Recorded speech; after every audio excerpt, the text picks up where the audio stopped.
Can you quickly name the few characteristics which we studied yesterday? You can type them in the chat window or unmute yourself and speak.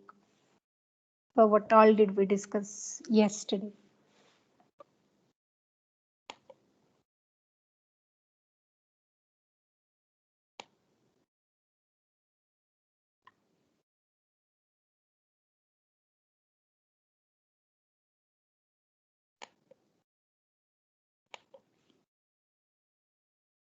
Any of you, can you just enumerate in the chat window what all we studied yesterday?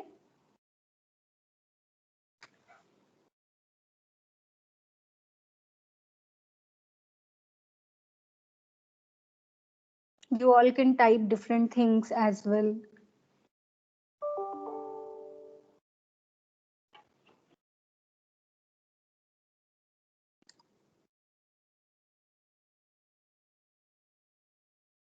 Okay, Harshit says connectivity and density.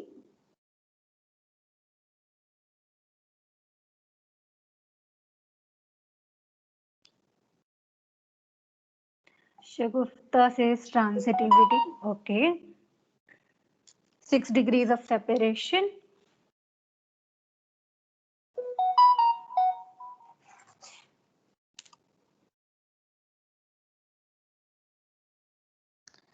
So today we'll look at a few more things. So this is where we left off yesterday. We discussed about transitivity and we said that in transitivity we in general see how many of these triads are closed in the network. So to what degree is this phenomenon in the network that if I am a friend with A and I am a friend with B, then A and B are also friends. Today we are going to take down this definition to the level of a single node. All these characteristics which we are talking about here, I'll talk about their classification, but before that note that you can find a direct function in any of the libraries you work with. So you'll have a function for transitivity in iGraph, in NetworkX, same holds for your average path length, diameter. So whatever things we are studying today, you can always find a function for them in your corresponding libraries. So you can go ahead and explore that further. So the network which we have created in the previous class, you can search those functions, try to apply these and see how transitive that network is, how connected that network is, what is the average path length of that network. Rather, you can do this with any of the network datasets available online. Okay. Now, extending this definition of transitivity, look at this small network here. Can you tell me all the differences you see between these four nodes A, B, C, and D? In what way are these four nodes different? Assume that it is a classroom network. This is a friendship network between the people or the students. In what ways are A, B, C, and D different from each other? Take your time, observe their connections, observe the nodes, and then answer.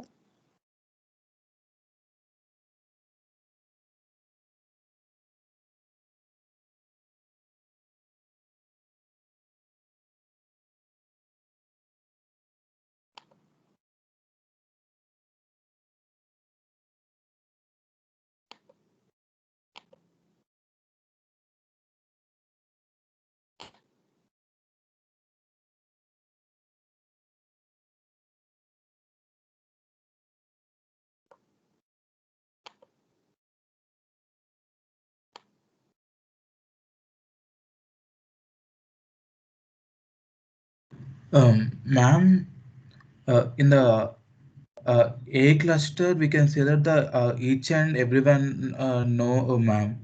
Each and every person know each other in the A cluster, basically.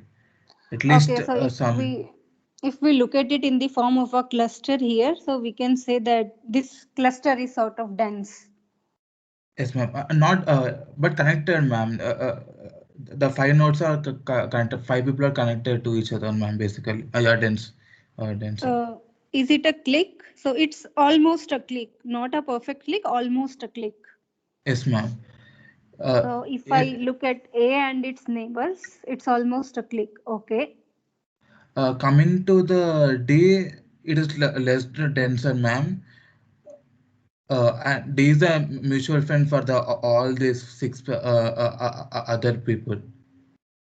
Okay. Okay. So Uh, the network around D is not that dense. yes, ma'am. Okay. So this is Harshit, right? I can't see that Yes, screen. ma'am. Okay. Yes, ma'am. So I'm just recognizing by the voice. So Harshit says that in if you look the network around A, it is quite dense, but the network around D is not that dense. Okay. Any other things?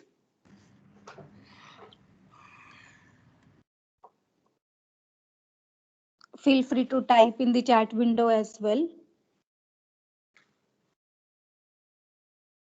So there are two or three things here. So first thing is like many of you said about degree yesterday. So degree is the first thing which comes to our mind, and I'm actually reserving this analysis on degree for the very end because it's going to take us to all the more a new level.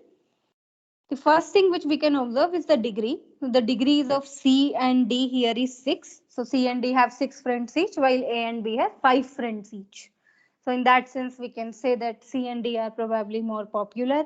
Then second thing which Harshit says, if you look at the friends of A, they are connected to each other. The network around A is dense, but the network around D and also B is not that dense. Anything else? If you look at it, C is sitting exactly at the center of this network. So that might be because of the way in which this network is charted, but still we can say that A, B, and C are more like on the boundary of this network. C is sitting right at the center. So what I want you to observe here is look at these two nodes A and B. Both of them have the same degree. They have equal number of friends, but they are different in the sense for how their friends are connected with each other. So A is a person who lives with closely knit friends, while B is a person who tries to keep his friends away from each other. And both of these types of nodes have their own benefits. Assume that you are in a jungle safari, you have been there for some 30 odd days, and during this time in this jungle you have formed a few friends. So let's say here you are, and this is the place where you live, and then your friends, some of your friends might be near you, some of your friends might be in the more distant regions in the jungle, but mostly you will see that if I talk about the connections, I'll have more number of connections with the people who are around me and lesser number of connections with the people who are distant. Because these people who are near to me, I'll watch them often, I'll talk more to them. In this scenario, assume that I can be either A or B. So if I am A here, I'm the person who keeps my friends tightly knit together. So I have a tightly knit group here around me. If I'm a person like B, I'll have friends who don't know each other, so probably they'll be at different places in this region, at quite different places in this jungle. So now look at this question. Assume that there is this giant monster in the jungle, which can be a creature, or let's say it's any television serial. It can be a supernatural entity, so a giant monster kind of a thing. Assume that what you want to do is to kill this giant monster. So who would you want to be, A or B? So in that case, you would want to be A, because when you want to go to kill this monster, your friends should be supporting you so that all of you can together beat the monster. Okay, Navneet is typing something.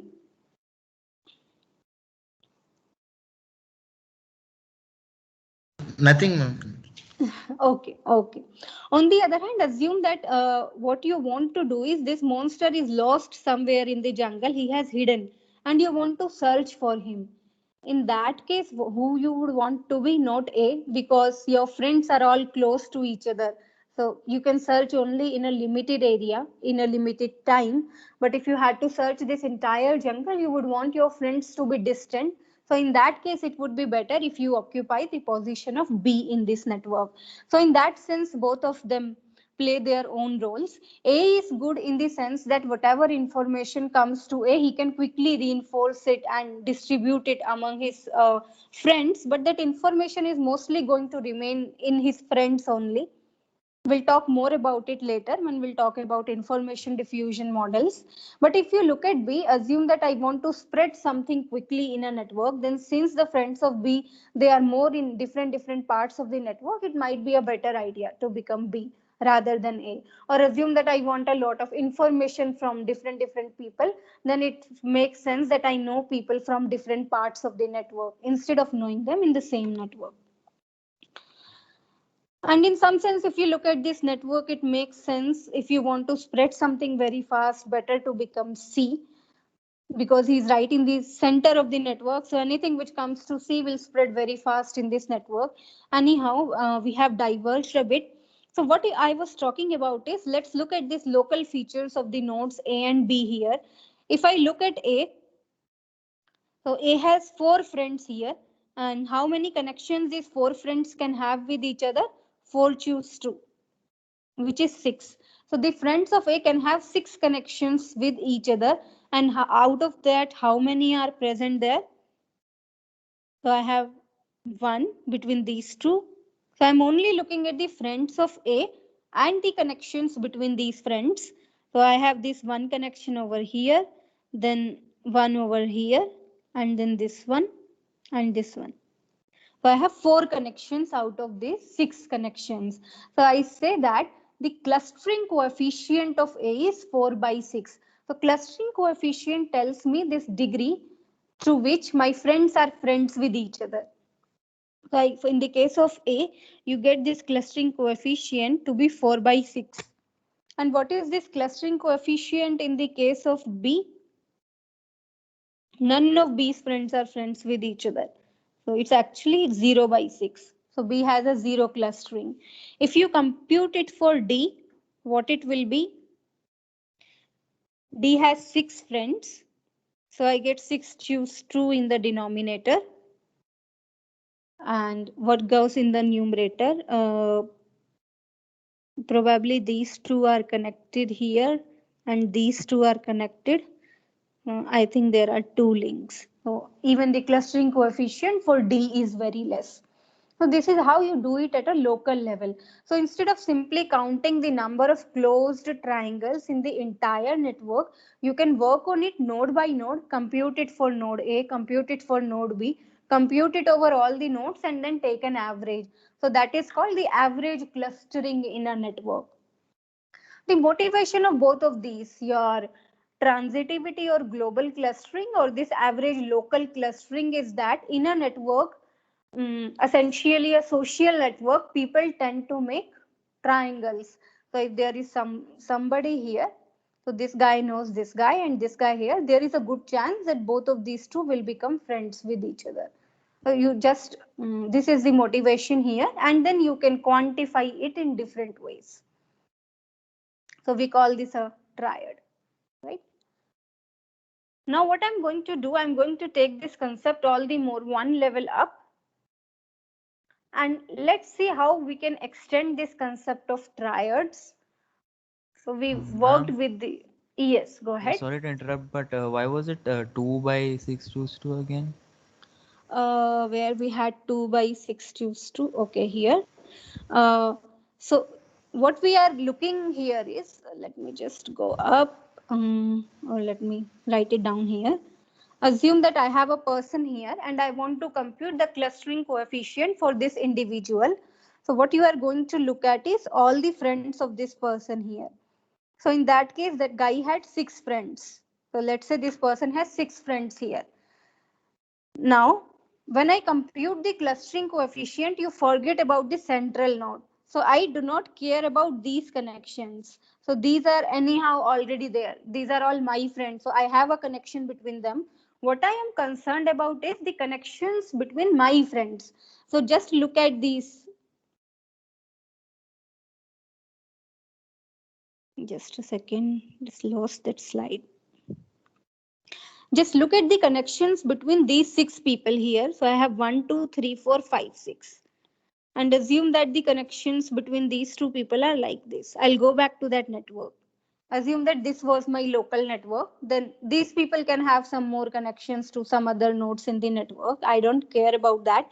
So I'm now going to look at these 6 nodes here, 1, 2, 3, 4, 5, 6, and then look at how many total, similar to the way how we computed density. So how many total connections can be there between these 6 nodes? 6 choose 2. This is the total possible number of edges between these nodes. How many are actually there? You put that in the numerator. So I have a connection between 1 and 2 and a connection between 5 and 4. So you place a 2 in the numerator. So this becomes the clustering coefficient for the central node over here. So that is what we did here. So if you look at this node D here, D has 6 friends. These 6. Out of these 6 friends, there are 2 ties. So one is between these two and one is between these two. So we have 6 choose 2 in the denominator and 2 in the numerator. Is that clear? Yeah, ma'am, got it. Oh.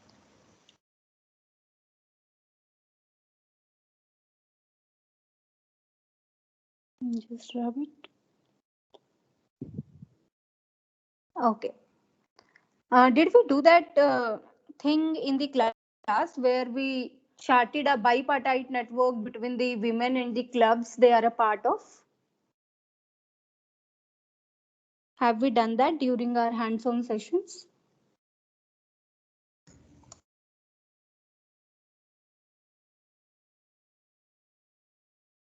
So did we ever visualize a bipartite network during our sessions? Actually, I don't remember. Can somebody just remind me if we did it? No, ma'am, we just spoke about bipartite networks, but we never visualized it. Okay, we haven't visualized them. Okay, so what we are going to do now is we are going to see how we can extend this definition of triads to bipartite network, and again it will come naturally to us. So the network which we were talking about is, let's say again I'm making a network of the students in our university. And here I'm not concerned about the friendships between the people. Rather, I'm looking at which people go to the same. Let's say there are certain clubs in the university. Just like name some clubs. I can have a literature club. What are the usual clubs we have in the universities? Okay, CS club. We have a CS club, or let's say a coding club better.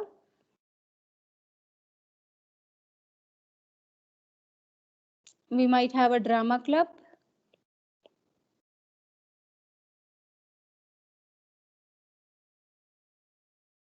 Okay, Navneet says anime club.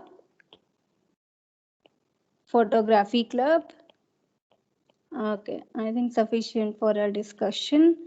Let's also put art club, she says. So these are the different clubs which are present in the university. Some student will be parts of anime club, some will be participating in literature club, so on and so forth. So now I'm not looking at the relationship between the students, but in which clubs do they participate. So let's make this network here. Let's say I have a person here, person 1. He participates in these 3 clubs. Then I have a person 2 in these 2 clubs. Person 3 participates here, here, and here. So I'll have this huge network here. And if you look at this network here, it's a bipartite network. So I do not have connections between any 2 people or any 2 clubs. The connections are always between a student and a club. So it's a bipartite network here.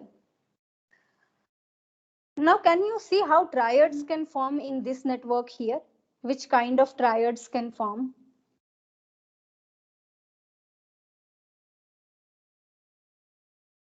So till now we talked about friendship triads. If I have a friend A, I'm friend with A and I am friend with B, then better A and B become friends. And eventually they will become with time because I'm hanging out with both of them together. So that is what we call the triadic closure. We have to Ma'am, some. Yes. Ma'am, here 1 and 7 we can implement, ma'am, triad, or 3 or 8 also, because they are going to the same club, no? Very good observation. So what Harshit is saying, correct me if I'm wrong with the names. 1 participates in anime club, 7 also participates in anime club. Better they become friends. So if me and you are going to the yoga classes together, better both of us become friends, right? So if somebody, 2 people here participate in the same club, better they become friends, right? So we call this kind of a closure as a focal closure. Why we call it a focal closure? So in your social networks terminology, these things which bring people together, like an art club or a drama club or a common vacation point, we call these the focus or the foci. Social focus or social foci, which bring people together. So if there is a common social focus which is bringing 2 people together, which leads to a friendship between these 2 people, we say that it is a focal closure. Okay. That's so we have this second kind of a closure here, which is called a focal closure. There is one more kind of a closure. Can you think about that? Similar to how we are working with other kinds of a closure. So we have just one type left.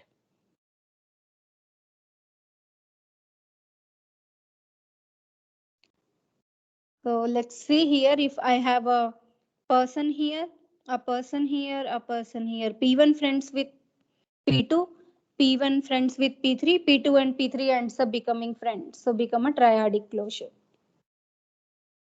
Then we saw the second thing where P1 participates in focus 1 and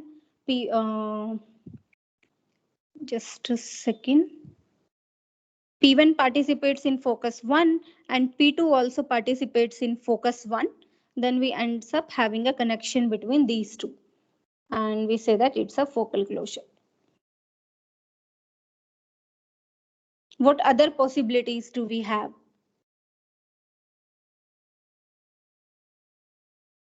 Let's say, Ma'am, combining this both, basically person 1 knows person 2, but person 2 goes to the same club as a person 3.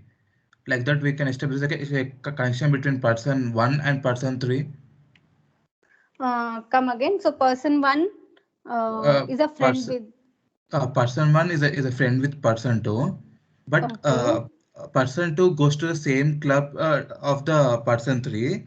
Here we can establish a connection between person 3 and person 1.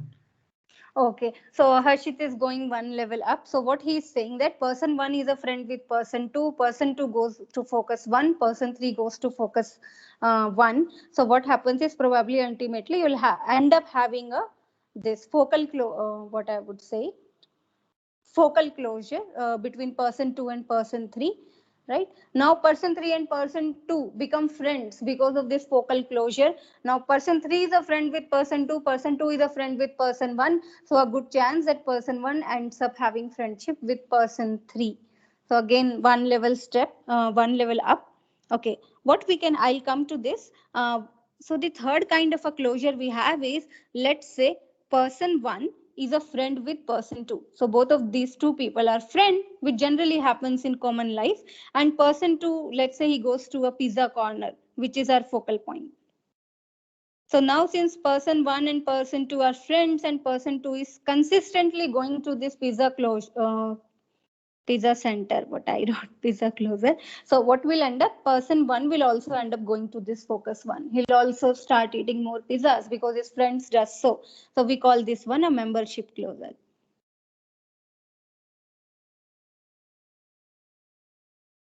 So what generally happens is, if your friend is doing something or participating in something, a good chance that after some days you'll also end up participating in that thing. So we call this a membership closure. And definitely with time you can merge all of these.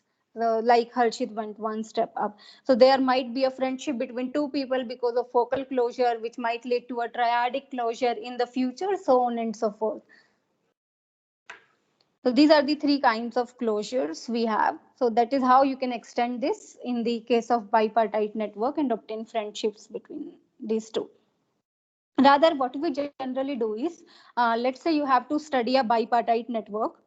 let's say I do not have this friendship data between the students. Somehow I'm only able to capture this, which student participates in which club and which actually makes sense. So maybe from administrators of the college, I can get this information, but no student is willing to reveal who he or she is a friend with.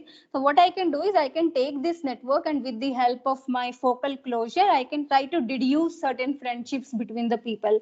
So as an example, let's say person 5 and person 2, together they participate in 5 clubs or 10 clubs, then there is a good chance that both of these are friends with each other. So I can actually deduce a friendship network from here. So we call it projection. So we also call this bipartite network a two-mode network. I can convert it into a one-mode network. So how can I do that? I'll have the connections between these two people. So in my new network, I'll have only people, not these foci anymore, social foci. So I'll have these people there. And when I have to put the edges between these people, if two people together, they go to the same, if they have at least one focus in common, I'll have a tie between them. So as an example, 4 and 2 together go to the drama club. So in the new network, I'll have an edge between 4 and 2, but not between 4 and 3. Similarly, I'll have an edge between 4 and 5. So I can lay down these friendship edges like that and convert this into a unipartite network. So I leave it to you to think about it. You can further weigh this unipartite network. So you can put some weight on the edges of this unipartite network. By simply looking at how many, in total, how many social foci both of these nodes are a part of. So you can do all those things here. Okay. Now coming to the next point. So when we are working with real world data, so today I had a discussion with Navneet and bad with names. Navneet and Satvik, and we were talking about this. So they were saying that we want to generate an evolving network. So how do you? So whenever we talk about these networks, many times we do not talk about the network at a single point in time. So all these social networks, they evolve with time. So even when we talk about these triadic closures, you don't see them right at the first day in your college. So during the first day of the college, very few people are friends with each other. We do not have a rich friendship network during the very first day of our class. There are few connections, and somehow with the help of those few connections, more and more people become friends with time. So how do you even establish whether such a thing like triadic closure is happening in a network or not? So till now we talked about a static network. I have given you a social network in its full-fledged form, and you simply look at how many of these triads are closed, and you tell me, okay, this much is the clustering in the network.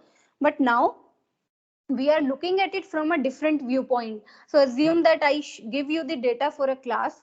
So what the data is, I'm giving you the snapshots of this network. On the first day, these are the students and these are the connections between them. Okay. During the second day, a few more connections are here and there. So for now, we are only talking about new connections coming. We are not talking about the rivalries. Right now, we are only talking about the friendships between the people. So then on the third day, again, few more links come. Fourth day, again, few more links come. And maybe at the end of the 30th day, you have a full-fledged network. Now, can you tell me a strategy by which I can measure whether whether the links in this network are being formed due to triadic closure or not?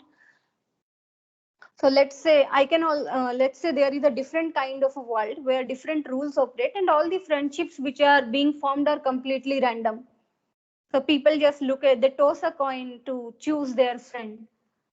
During first day, everyone comes to the class, everyone tosses a coin and decides who their friends are.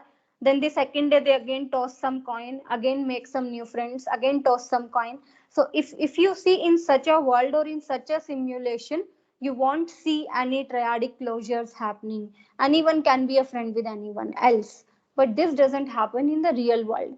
In the real world, if there is a person hanging out with two people, there is a good chance both of them will become friends. So how do you actually measure whether to what degree a triadic closure phenomenon is happening in a network, whether it is happening at all or not?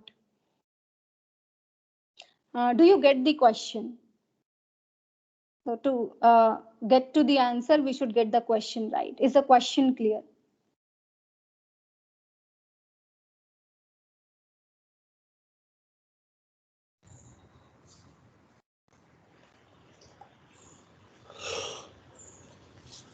If there is any doubt, ask me. Otherwise, I'll have to assume that the question is clear.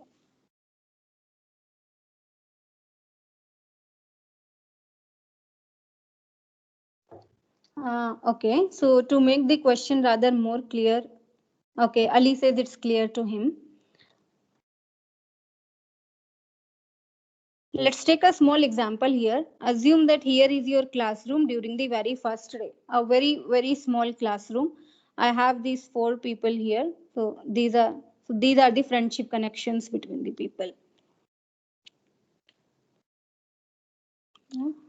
Now during the second day, some more friendships will happen. I'll give you 2 instances. So you can assume like these are 2 parallel worlds.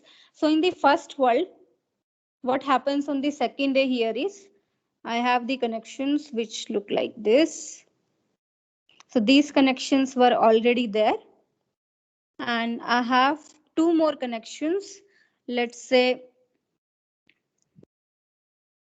this node here become friends with this node and this node here become friends with this node. In another simulation, what happens?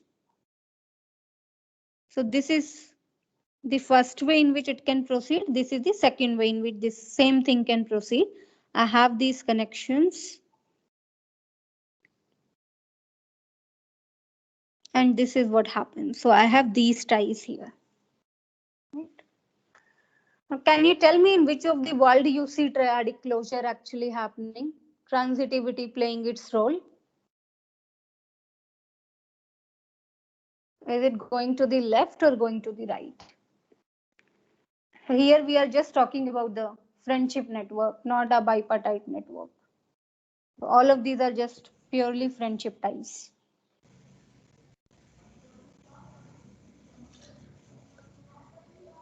Going to the right, ma'am. I think it's going to the right. It's going to the right, correct? So what is happening here in this case, you get a tie between these 2 people which hardly knew each other. So it seems like the connection which was established was mostly random. Same in this case. But what happens here, this guy is friend with this person is a friend with this person. So both of these end up becoming friends. And symmetrically it applies to this edge also. So it sounds that this is the case in which triadic closure is playing its role. How do you quantify it exactly? So that's what we are going to discuss now. So what I'm going to do is, what we do is we come up with a very basic idea and then we try to generalize it. So I'm going to generalize this one rather in this way. So what I'm saying is, let's say I have 2 people. And these 2 people have no friend in common. I'm just building on the idea here. So there should be a very less chance that both of these become friends in the next iteration. So let me here write down the probability. So this probability actually should be very low. If 2 people, they do not have any common friend during the first snapshot, they should, or during the time 0, they should not become friends at time 1. So this probability of friendship formation between, let's say, you and we should be very less. Okay. What if these 2 people have one friend in common? The probability should be a slightly high because they have one friend in common. What if they have 2 friends in common?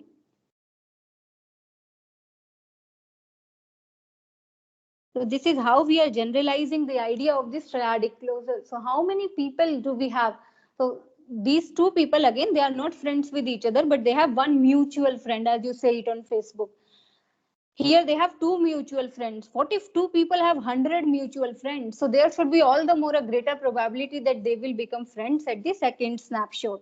So this probability should actually increase, right, when you go from top to bottom. So now to see whether triadic closure is happening in a network or not, what I'm going to do here is I'm going to take this network. Let's say here is the network at snapshot 1 and here is the network at snapshot 2. And I want to see to what level is triadic closure playing a role in the formation of links at snapshot 2. So what I'm going to do here is, so how I saw here, this probability should be rising. So how shall I compute this probability here? I simply look at all those pair of nodes. So carefully listen to me here. If you have any doubt, stop me and I'll explain it again. So now I'm looking at the network at snapshot 1 and figure out all such node pairs which are not friends with each other. So all such UV pairs such that they are not friends with each other and they do not have any common friend between them. And I call that number as K0, let's say. So K0 are all those pairs of people who are not connected with each other directly and they do not have any common friend. Similarly, I have K1. So K1 are those people again who are not connected, who are not friends, but they have one common friend with each other. Similarly, I can have K2, K3, K4, so on and so forth. So what will be K100 here? K100 will be again the number of node pairs who are not friends, but they have 100 mutual friends. So I get a note of all this data at snapshot 1. Next, what I'm going to see at what fraction of these became friends during the time S2. So now I look at the snapshot of the network at second time step and then I see what fraction of these became friends. That is actually the definition of probability, right? Your number of favorable cases divided by total number of cases. So my favorable cases are how many of these become friends and my total cases were how many of such pairs were actually there. So I take a note of what fraction of these were closed. Then for K1, you see what fraction of these were closed. For K2 again, what fraction of these were closed, so on and so forth. Now you tell me, how do you expect this graph will look like? And again, if you had any doubt in understanding this, ask me. So on the x-axis, I have this. So here I have K0, K1, K2, so on and so forth. On the y-axis, I have the fraction of such pairs which were closed. Any doubt here, ask me, and then think about how do you think this curve should look like?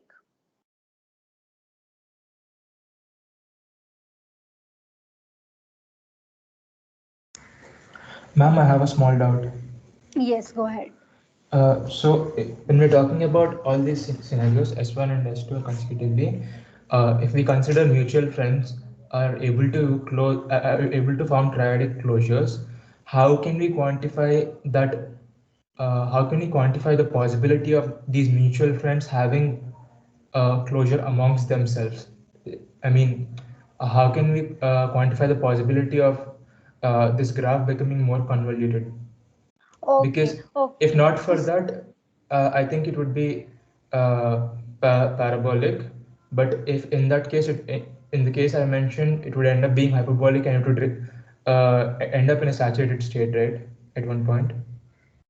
Okay, that's actually a very nice question. Very, very nice question. So what he's saying here is, what we are seeing here is, let's say we have two people here and they have these many number of mutual friends. So we are saying that, okay, they have a lot of mutual friends. So the probability that these people should become friends is actually high.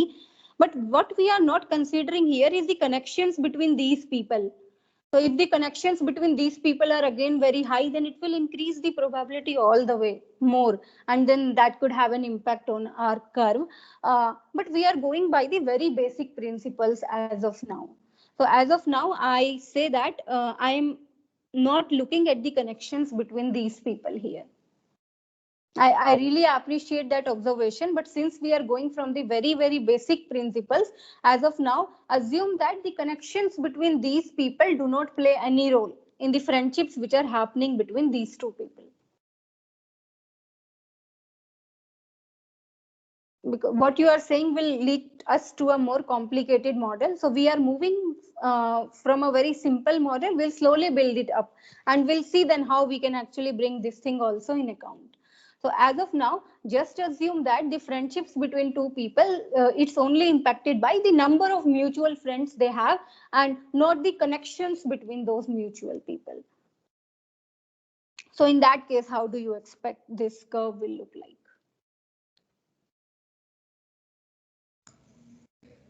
Exponential in a parabolic shape probably. Okay, exponential in a parabolic shape.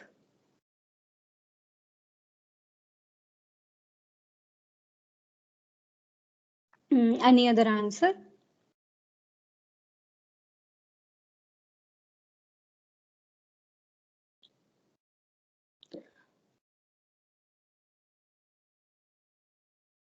So as of now, I can comment on, okay, fine. I know that this fraction is definitely going to increase, right? So it's going to be an increasing curve. It's never going to come downward, because as we have more and more number of mutual friends, it should be going up, right? How exactly its shape should be, not sure. Again, we'll think about a few more things which play their role here. So here I'm going you an example. So this is from a real world data set. So this is from, I think, a US high school where they collected a data of a classroom for a number of days, and then they plotted this curve. So this is how this plot looks like. I would say that mostly it's linear, but you see a small bump here and a small bump here. Okay. So it's mostly increasing, and after this we do not know. So what happens if we have? So this is when we have close to 9 mutual friends. So this one is the number of common friends, and on the y-axis we have the probability of link formation. Okay, so we now know that it's going to increase. Can we model this? Many a time this real world data is not available to me. Can I create a hypothetical model for how it happens? Can I actually create a network during the time step 0, put some links there, and then play around with something and then tell you how this network will look at time 2, how it will change at time 3, time 4, and actually following the same rules which happen in the real world? So what we are going to do here is whatever we have discussed till now, we'll try to convert it in a formula, and how can you have these links between the people. So what we are going to do is,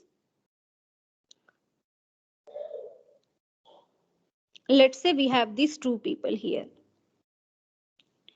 U and V.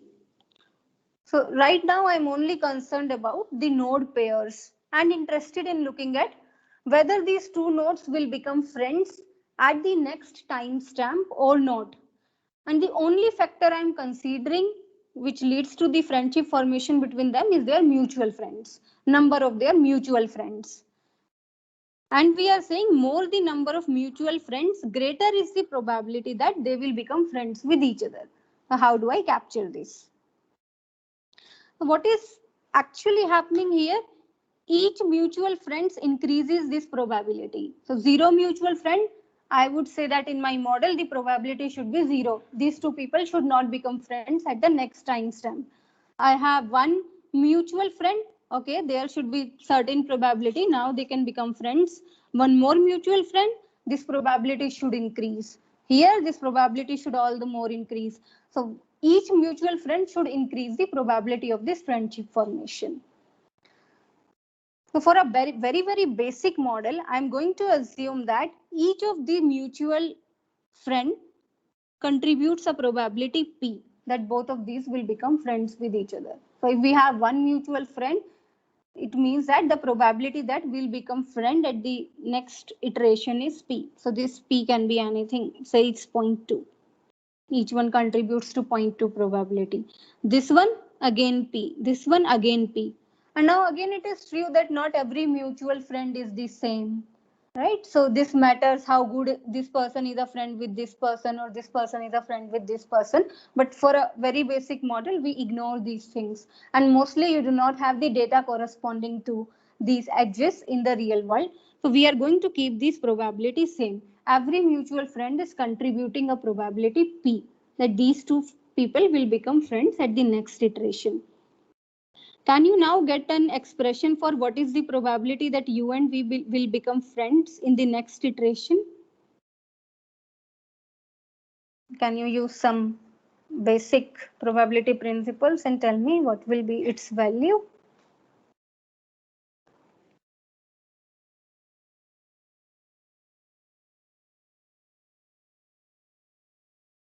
Take your time, try to solve this. If there is any doubt, let me know and tell me what do you think this probability will be.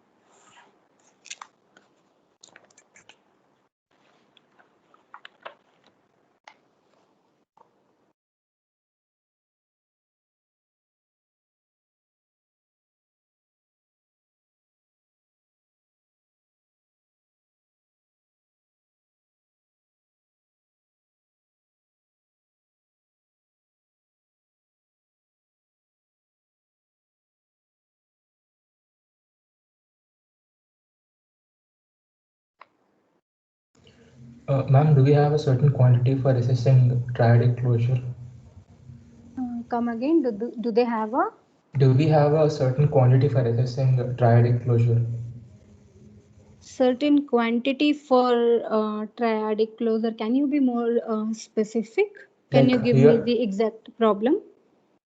here we're talking about probability of them becoming friends, right? Yes. At each of these mutual friends location. So can we say that is the same as probability of forming a triadic closure?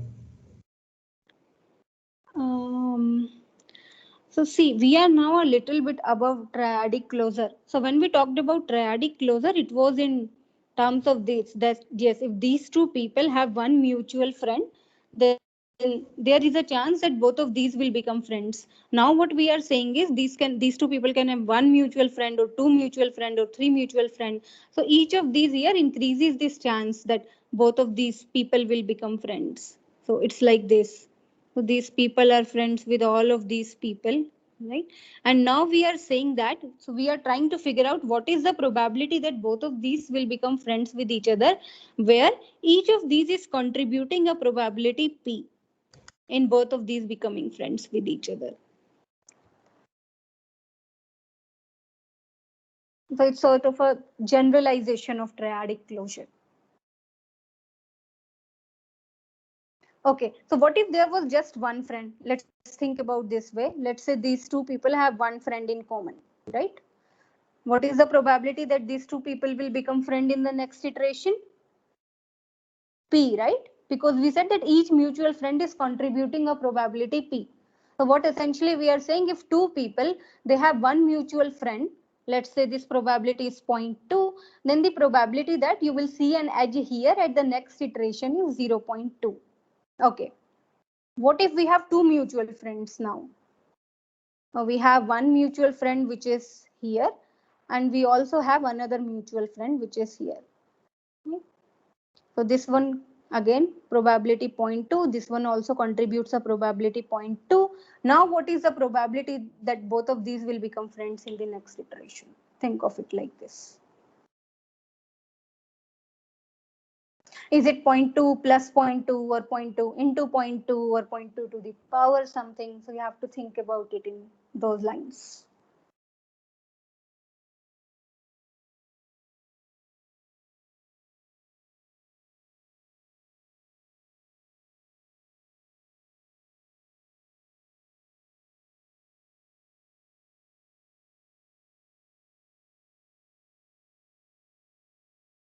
Can you tell me what is the probability that both of these will not become friends in the next iteration?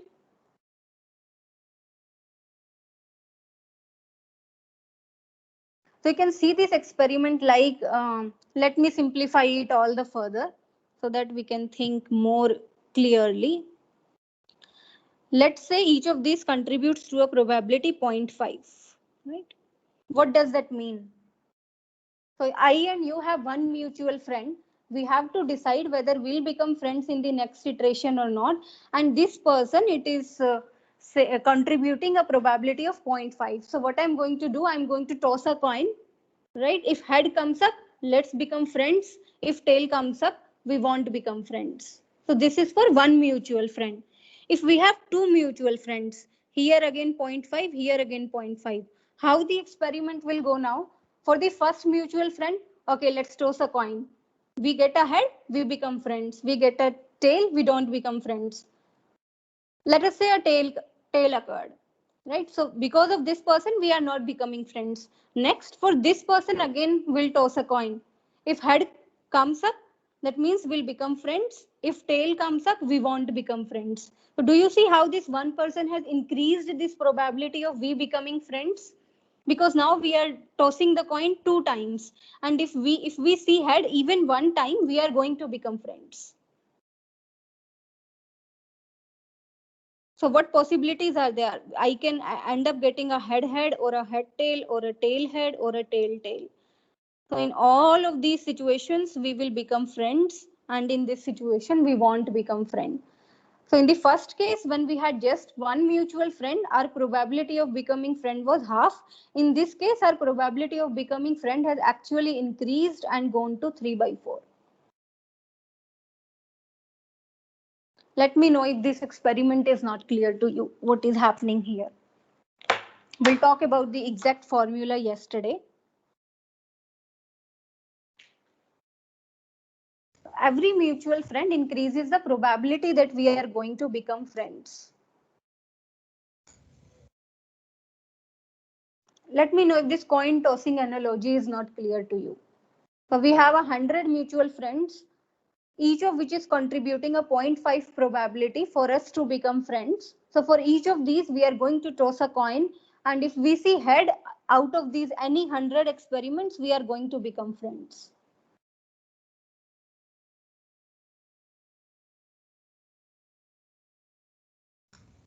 Ma'am, if we consider the iterative steps you were talking about before, Yes. if we are not able to, for example, the probability of them not becoming friends with mutual friend 1 is 0.8. Only in that case we'll head to the mutual friend 2, right? If we're considering iteration. No. Not it's not like a game. If you get ahead, you stop. So you see it like 100. If we have 100 mutual friends, it's like 100 independent events. So you remember that what we call it, the probability experiment, where you solve questions like, let's say I do 100 experiments and toss a coin. What is the probability that you end up getting 50 heads? So this one is similar to that. I'm going to do this experiment for each of my mutual friends because all of them are contributing. And then I'm going to see in how many cases I succeed. So each of the mutual friend is giving me a possibility that we can become friends.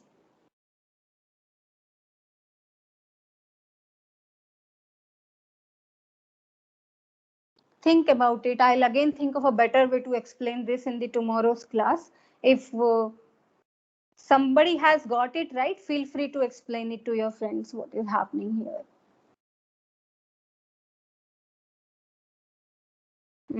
I think we are on time. Okay, think about this. We'll take it again in the tomorrow's class. If you still want to discuss something with me, you can stay back and discuss it with me.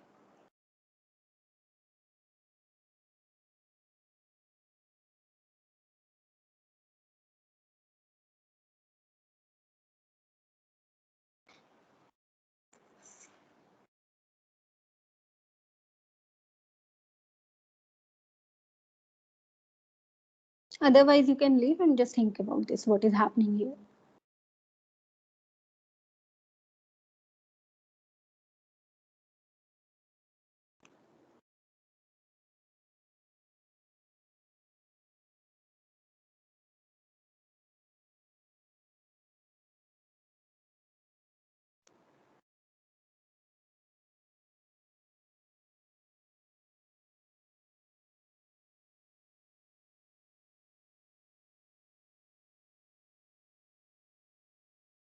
Ma'am,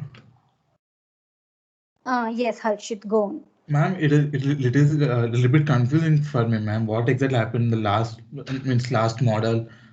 Can you remind me exactly what you want the answer regarding? Okay, just a second. Uh,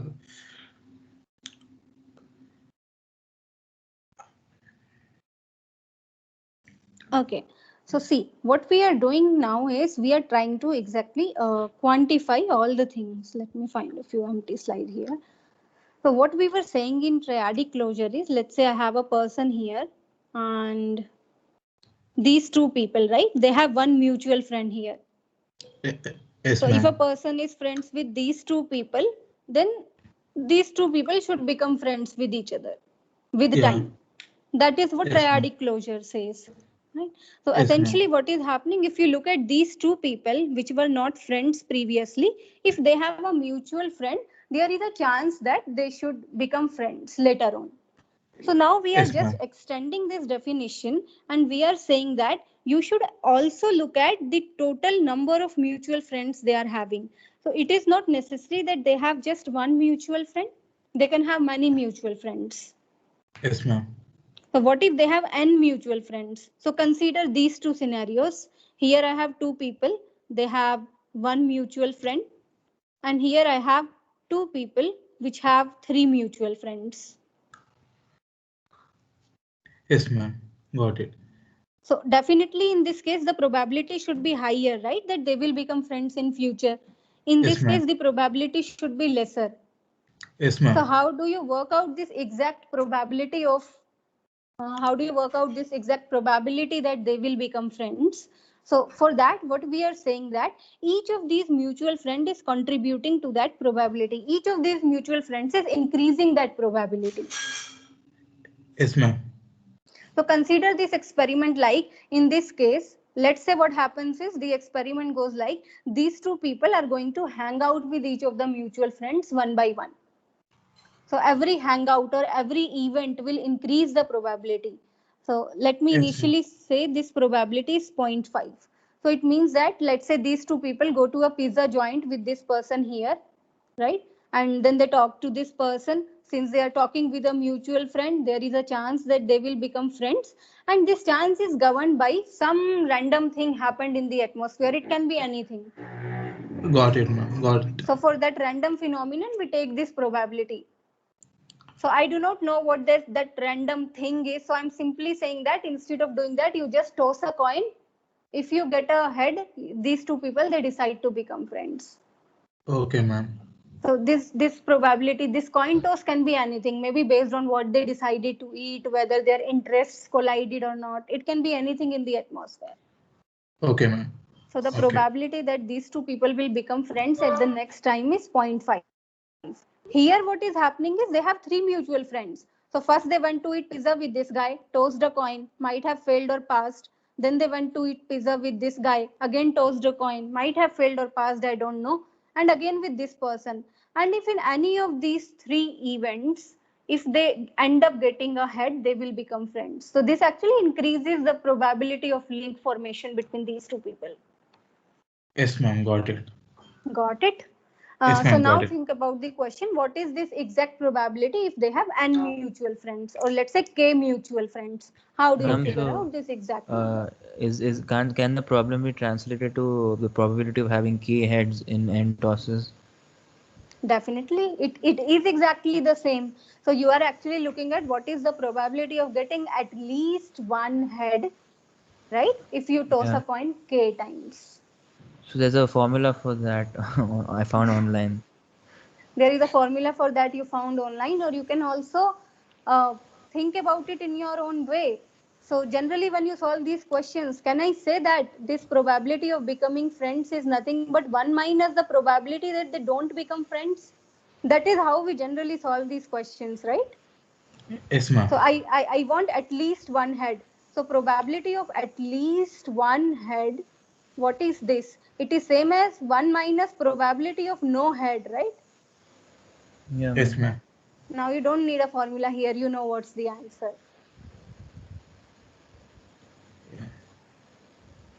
Well, What is this? Can you tell me? Ma'am, in this case or in the left side case, ma'am, right side or left side case? This one over here. So I'm just asking you, I tossed a coin k times, right? What is the probability that I end up getting at least one head? So this is 1 minus probability that I got no head, which is what? 1 minus. I didn't get head this time. I didn't get head here also. I didn't get head here also. So 1 minus probability of tail in the first experiment, tail in the second experiment, tail in all the k experiments. Yes, ma'am. Basically 0.5, ma'am. And I had to fit it. So it's 0.5 to the power k. Yes, ma'am. Right. So we'll generalize it all the more further. So definitely you are not every time going to toss a coin. It will be a biased coin because it's not necessary that this probability is 0.5. It can be 0.2 or it can be 0.8 or anything. Yes, ma'am. Got it, ma'am. Okay. So we'll talk about it more in the day after tomorrow's class. Yes, ma'am. Ma'am, after tomorrow, do we have to expand our project or it's postponed to the next week, ma'am? No, it's not postponed. So we'll informally discuss about all of your projects. We'll see whether there are certain challenges in executing them or whether you can go ahead with them. And we'll just try to lock the projects. Okay. Ma'am, by when we have to decide our project, ma'am, the final thing? I think so. Try to decide it actually by tomorrow or maybe the upcoming Monday, so that we can start working, right? Okay, ma'am. Thank you, ma'am. Okay, Harsh. Thank you, ma'am. Thank you, Ali. Okay.